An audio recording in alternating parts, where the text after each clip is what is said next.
They say revenge is a dish best served cold. I prefer mine scalding hot, with a side of public humiliation. My name is Ethan Graves, and tonight I'm sitting at a mahogany table worth more than most people's cars, surrounded by 20 of my wife's coworkers, listening to them laugh at me. The penthouse suite overlooks downtown Boston, all glass and steel and pretension. Perfect setting for what's about to happen. So Ethan, Adam Voss says, swirling his wine like he's some kind of connoisseur. How's it feel being the backup husband? The table goes quiet for exactly 2 seconds before erupting in nervous laughter. My wife Lauren, beautiful, ambitious, apparently faithless Lauren, doesn't even have the decency to look embarrassed. She's smiling, actually smiling. I take a slow sip of my bourbon and study Adam. Mid-40s, expensive suit, the kind of artificially whitened teeth that scream insecurity. He's been gunning for the CEO position at Meridian Tech for 2 years now, ever since he started screwing my wife. Oh yes, I know about that. Backup husband? I ask, keeping my voice level. That's an interesting phrase, Adam. Where'd you hear it? He leans back in his chair, confident now that he's got an audience. Just calling it like I see it, buddy. Lauren here deserves better than some construction worker who got lucky. More laughter. Caitlin from HR is practically giggling into her wine glass. Greg from marketing is recording this on his phone. Even Mr. Cartwright, the nervous CEO at the head of the table, is smirking. Construction worker, I repeat thoughtfully. You know what's funny about that, Adam? What's that? I stand up slowly, buttoning my jacket. It's not expensive. I don't need to prove anything with clothes, but it fits well. The funny thing is that this construction worker owns 92% of this company. The laughter dies like someone flipped a switch. Adam's face goes white. What? I turn to Cartwright. Jim, would you mind confirming that for our friend here? Cartwright looks like he's about to vomit. His hands shake as he reaches for his water glass. It's true. Mr. Graves is our majority shareholder. You could hear a pin drop. 20 faces staring at me like I just announced I'm an alien. Lauren's mouth is hanging open. See, Adam, I continue, my voice still perfectly calm. While you were busy playing office politics and screwing other men's wives, I was buying up shares, quietly, patiently. Your little company was hemorrhaging money 3 years ago, remember? Nobody wanted to invest except one dumb construction worker. I walk around the table slowly, like a predator circling prey. You want to know what it feels like being a backup husband? It feels like watching your wife laugh at jokes about your marriage. It feels like pretending not to notice when she comes home smelling like another man's cologne. Lauren finds her voice. Ethan, please, I'm not done. My voice cuts through hers like a blade. Adam, as majority shareholder, I'm calling an emergency board meeting, right now. This table, these witnesses. You can't, Adam starts. I can. Jim, you know I can. Cartwright nods miserably. Motion to terminate Adam Voss for repeated performance issues and conduct unbecoming. All in favor? My hand goes up. After a moment of terrified hesitation, so does Cartwright's. That's all I need. Motion carries. Adam, you're fired. Security will escort you out. Adam's face cycles through white, red, and back to white. You can't do this. I'll sue. For what? Being fired for cause? Good luck with that. I turn to Lauren. Oh, and honey, that promotion you were expecting? Consider it canceled, indefinitely. The silence stretches like a taut wire. 20 people watching the most spectacular public humiliation in corporate history. I head for the door, then pause. Adam, next time you want to call someone a backup plan, maybe check who's really in charge first. Aha. As I walk out, I hear Lauren calling my name. I don't turn around. My sister Viv always said I had a talent for keeping my mouth shut and my eyes open. Tonight, that talent is paying dividends. I'm in my basement office. Lauren calls it my man cave, with the same tone most people reserve for discussing sewage. Going through my wife's phone. She left it on the kitchen counter in her panic to chase after me tonight. Big mistake. The messages are all there, months of them. Adam, can't wait to get you alone tomorrow. That hotel room is calling our names. Lauren, I know. I feel so guilty, but Ethan is just, he's not enough anymore. You make me feel alive. Aha. You deserve someone who matches your ambition. Someone who can give you the life you want. Lauren, I married him when I thought he was all I could get. I was wrong. I screenshot everything methodically, my hands steady despite the rage building in my chest. There are dozens of messages, dating back 8 months, hotel receipts, restaurant bills charged to her credit card, the one I pay for, The best part? They're planning to run away together. Next month, after Adam gets the CEO position he's been angling for. My phone buzzes. Sam, my foreman.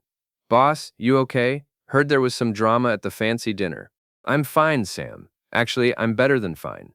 Can you meet me at Murphy's in an hour? Sure thing. Should I bring the boys? Just you. And Sam, bring your truck.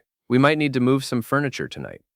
Murphy's Bar is exactly what you'd expect from a place called Murphy's Bar. Dark wood, dim lighting, and a bartender named Barb, who knows everyone's business and isn't shy about sharing it. Sam walks in 20 minutes later, all 6'4" of him ducking under the doorframe. Ex-Marine, loyal as a dog, and meaner than a snake when he needs to be. We've worked together for 15 years. So, he says, sliding into the booth across from me.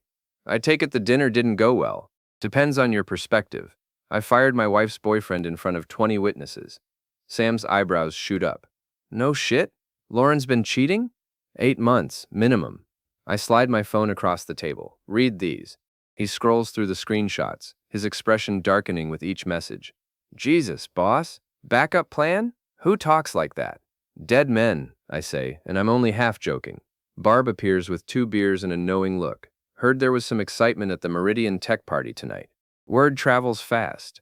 Honey, half their office is in here right now, talking about how you humiliated Adam Voss. Caitlin's over there telling anyone who'll listen that Lauren's been having an affair. I look over. Sure enough, there's a cluster of Meridian employees in the corner, all talking animatedly.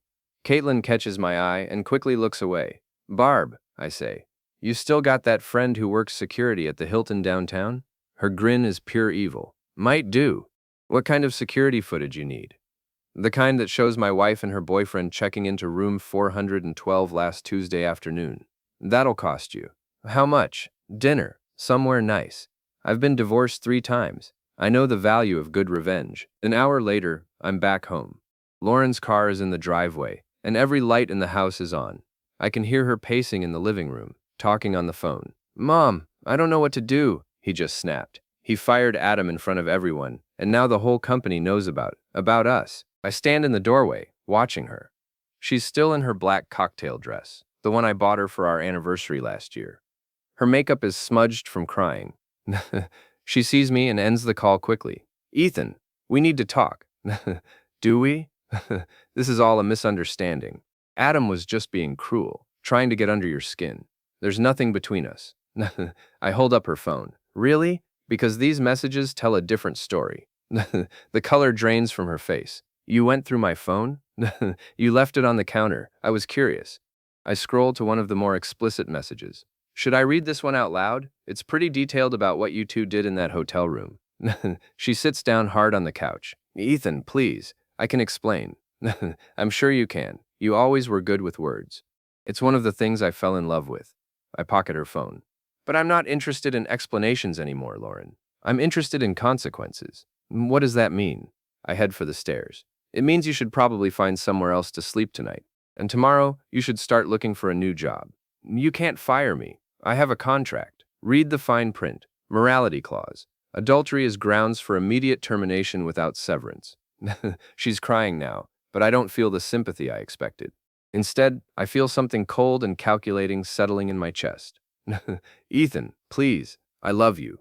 I made a mistake, but I love you. I pause at the bottom of the stairs. No, Lauren, you love the idea of me, the security I provide, the house, the cars, the credit cards, but you don't love me. If you did, you wouldn't have spent 8 months planning to leave me for a man you thought had more money. That's not. It is. And you know what the funny part is? Adam doesn't have more money. He makes less than half what I do. You were trading down, not up. I leave her crying in the living room and go upstairs to change the locks on my study. Tomorrow, I'll change the locks on everything else. Biz, Bo, Biz, Mao? 3 days later, I'm standing in the parking garage of Meridian Tech, waiting for Adam Voss to show up for work. He doesn't know he's been fired yet. HR hasn't had a chance to process the paperwork. Corporate bureaucracy has its advantages. My phone buzzes with a text from Viv. Got the financial records you wanted. This guy is drowning in debt. Credit cards maxed, behind on his BMW payments. Want me to buy his loans? I text back. Not yet, but soon. Oh, biz mau, baringas a BMW. the one he's behind on payments for, pulls into his reserved parking spot at exactly 8:47 a.m. He's nothing if not predictable. He gets out of the car looking like he hasn't slept in days. His suit is wrinkled, his tie crooked. Word of his public humiliation has clearly spread.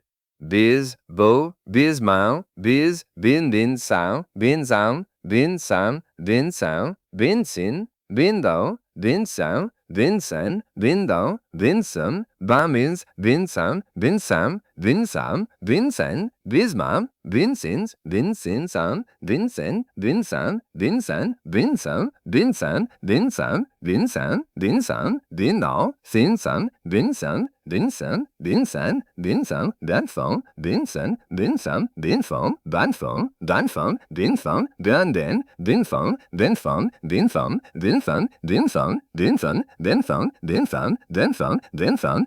See, I've been doing some research on you, Adam. Did you know your credit score is 542? His face goes red. That's none of your business. It is when you're sleeping with my wife. Makes me curious about your motivations. Were you after Lauren, or were you after Lauren's lifestyle? Go to hell. Biz Mao? Already there, buddy. Question is, are you coming with me?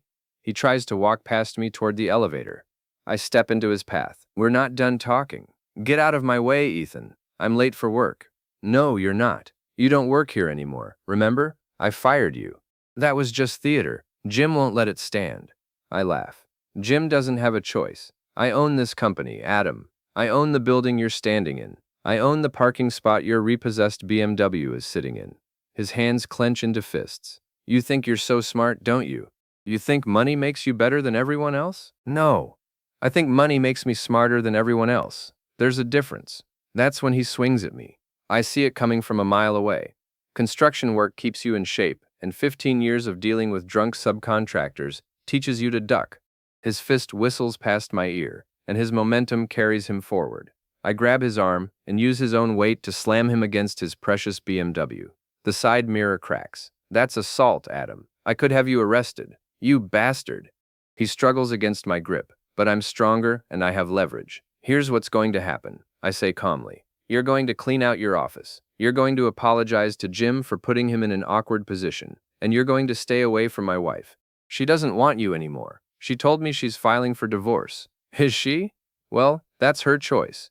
But it doesn't change the fact that you're unemployed, broke, and about to be blacklisted from every tech company in Boston. I let him go and step back. He's breathing hard, his face flushed with rage and humiliation. You can't blacklist me. I have connections. Had connections. Past tense. I pull out my phone and show him the screen.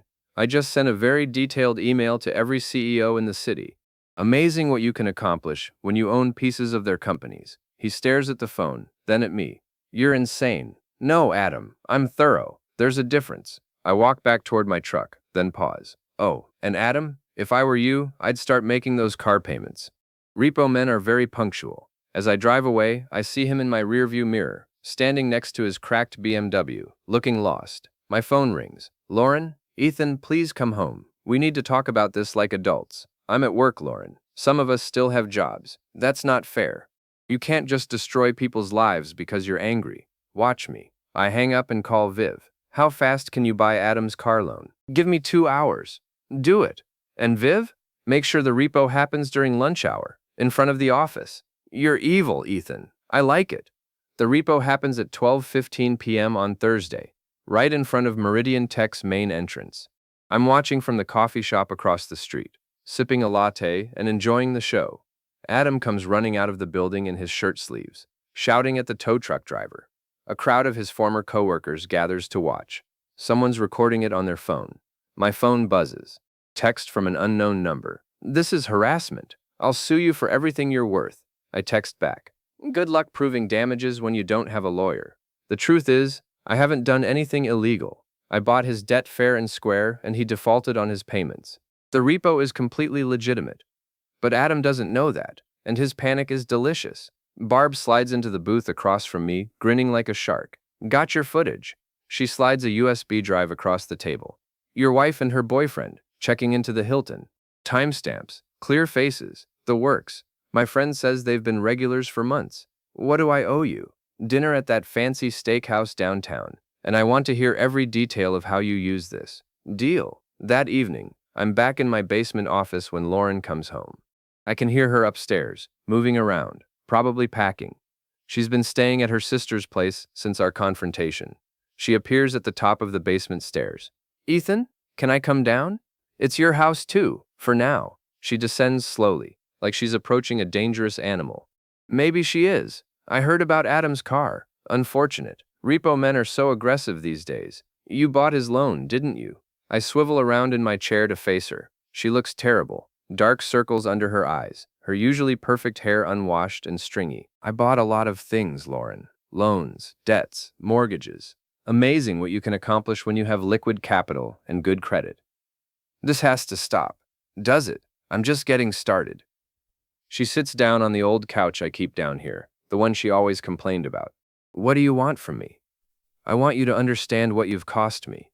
It was just sex, Ethan. It didn't mean anything. Bullshit. I turn my computer monitor toward her. The screen shows the hotel footage, her and Adam walking into the lobby, his hand on her back, both of them laughing. This looks pretty meaningful to me. She stares at the screen, her face crumbling. Where did you get this? I have friends everywhere, Lauren. That's what happens when you treat people with respect instead of using them. I never used you. Really? Then why were you planning to leave me for a man you thought had more money? She can't answer that, because we both know it's true. I've filed for divorce, she says quietly.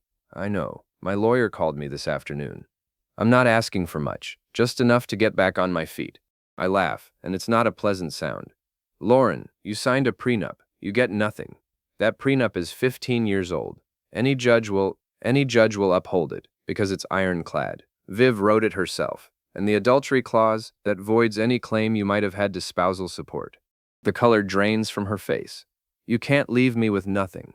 I'm not leaving you with nothing. You're leaving yourself with nothing. I'm just not stopping you. She starts crying then, ugly sobs that shake her whole body. A month ago, this would have broken my heart. Now it just feels like justice. Ethan, please, I'm sorry. I made a terrible mistake, but I'm sorry. I know you are. You're sorry you got caught. You're sorry it's costing you everything, but you're not sorry you did it. She looks up at me, mascara streaming down her cheeks. What would it take for you to forgive me? Nothing you can give me. There has to be something. I lean back in my chair, studying her. You want to know what would make me forgive you, Lauren? If you could give me back the last 8 months. If you could undo every lie, every secret meeting, every time you came home and kissed me after being with him. If you could give me back my trust, my peace of mind, my ability to sleep without wondering where you really were. I can't do that. No, you can't, so we're done. She sits there for a long moment, crying quietly. Then she stands up, wipes her eyes, and heads for the stairs. Lauren, she turns back. You should know, I'm buying the building where Adam's apartment is. The eviction notice goes out next week. Her face goes white. You're destroying him. He destroyed my marriage. Seems fair. After she leaves, I pour myself a bourbon and call Sam. How's the demolition going on the Henderson project? Good. Should be done by Friday. Why? I might have another building that needs some work. I'll send you the address. 2 weeks later, I'm sitting in the same hotel suite where this all started, waiting for Lauren and Adam to arrive. They think they're coming to a reconciliation dinner. Lauren got a tearful voicemail from me this morning, begging her to give our marriage one more chance. She bought it completely. The suite is set up perfectly. Cameras hidden in the floral arrangements, recording equipment in the side room, and 22 guests who think they're here for a surprise party. Jim Cartwright sits at the head of the table, nervous as always. The entire Meridian Tech Board is here, along with key employees and a few special guests, including a reporter from the Boston Business Journal who owes me a favor. Ethan, Jim says quietly, are you sure about this? This seems extreme. Jim, when someone tries to destroy your life, extreme is the only appropriate response. Loft. At exactly 7 p.m., Lauren walks in. She's dressed to kill, a red dress I've never seen before, probably bought with Adam's credit card. Adam follows behind her, looking uncomfortable but trying to hide it. They both freeze when they see the crowd. Surprise, I say, standing up with a champagne glass in hand. I thought we should celebrate.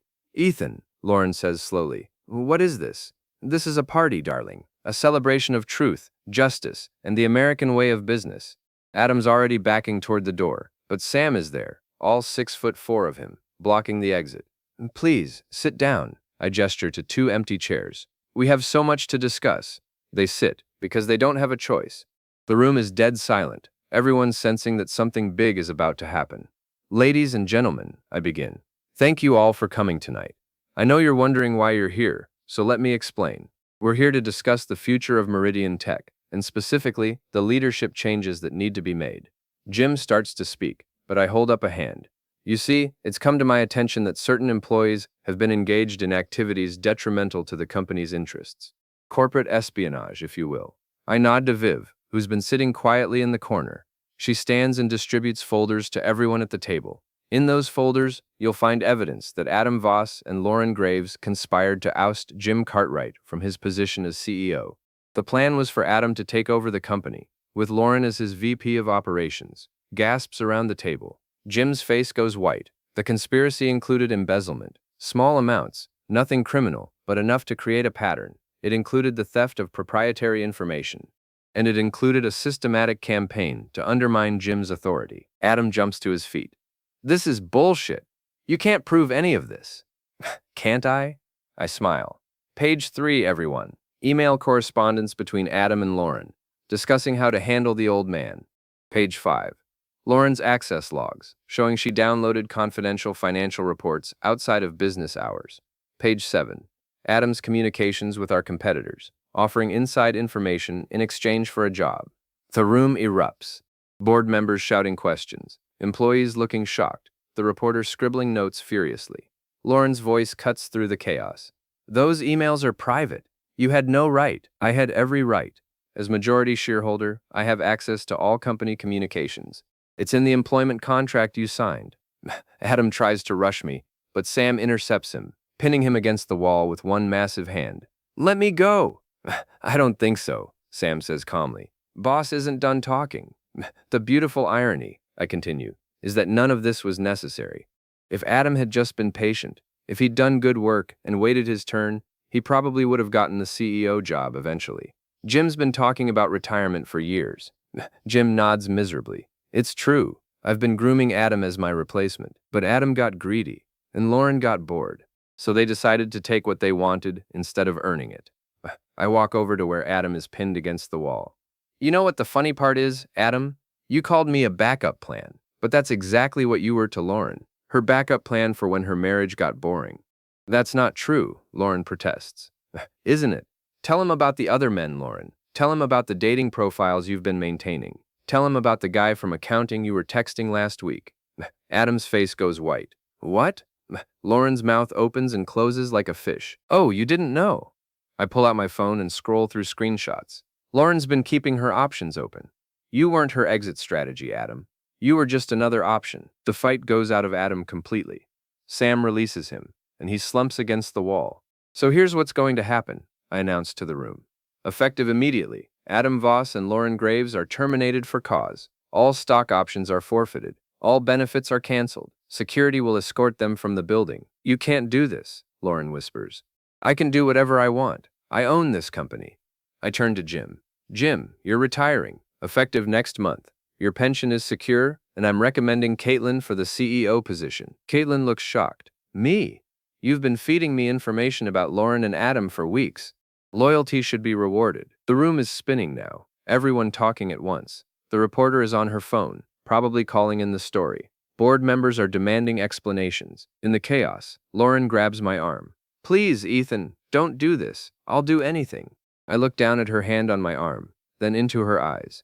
There's nothing you can do, Lauren. This isn't about forgiveness anymore. This is about consequences. I love you. No, you don't. And you know what? I don't love you either. Not anymore. Security arrives. Real security, not just Sam, and escorts Lauren and Adam from the room.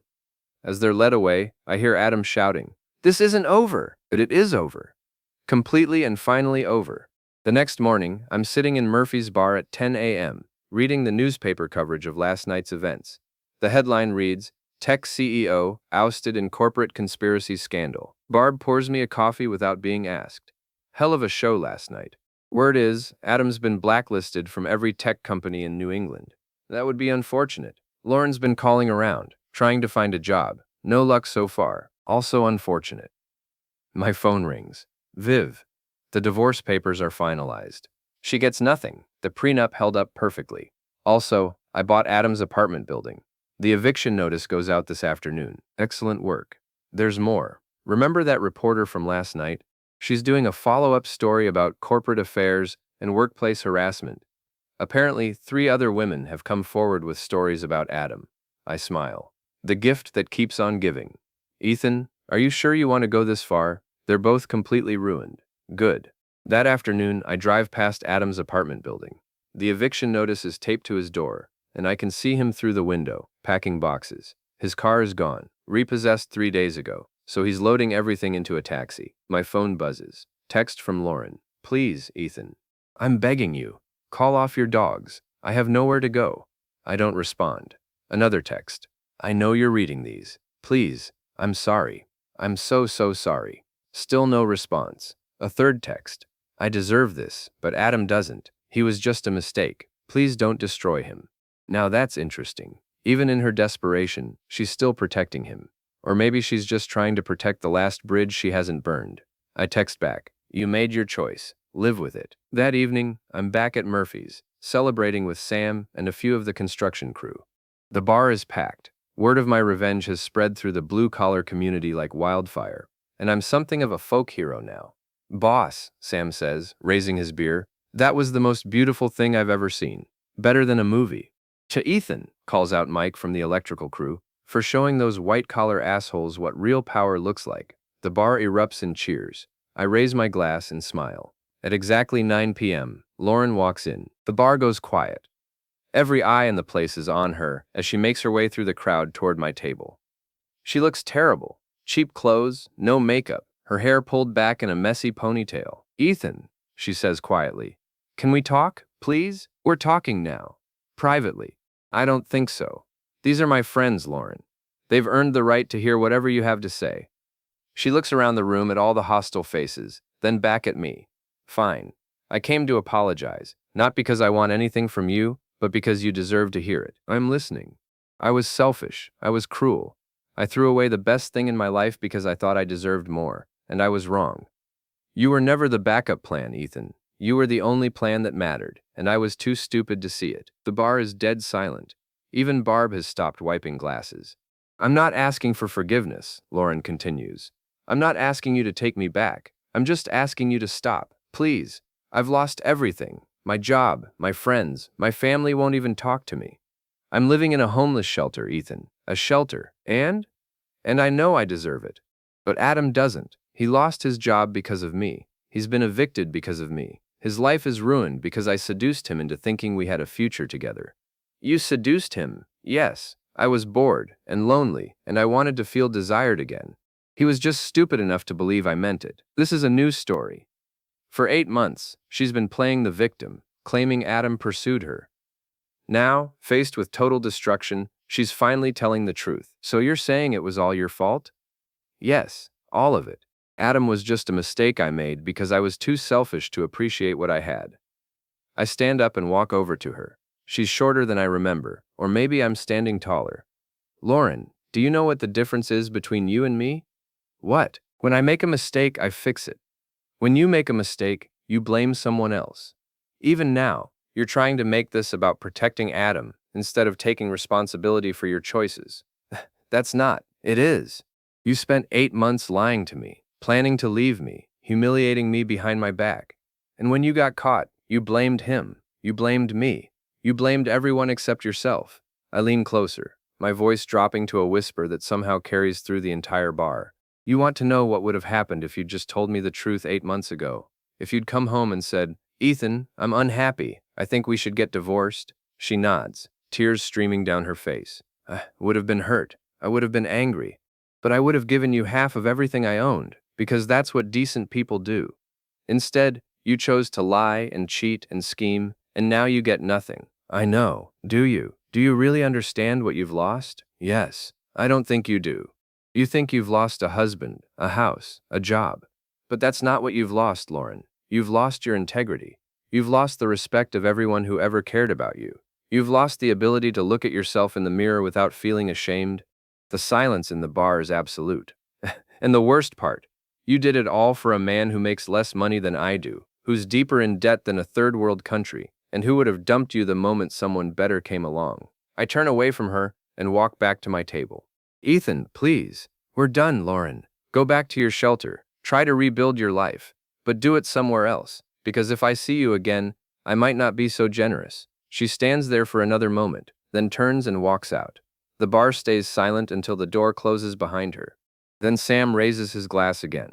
To Ethan Graves, the man who proved that revenge is best served ice cold and in public. The bar erupts in cheers, but I'm not really listening anymore. I'm thinking about justice and consequences and the price of betrayal.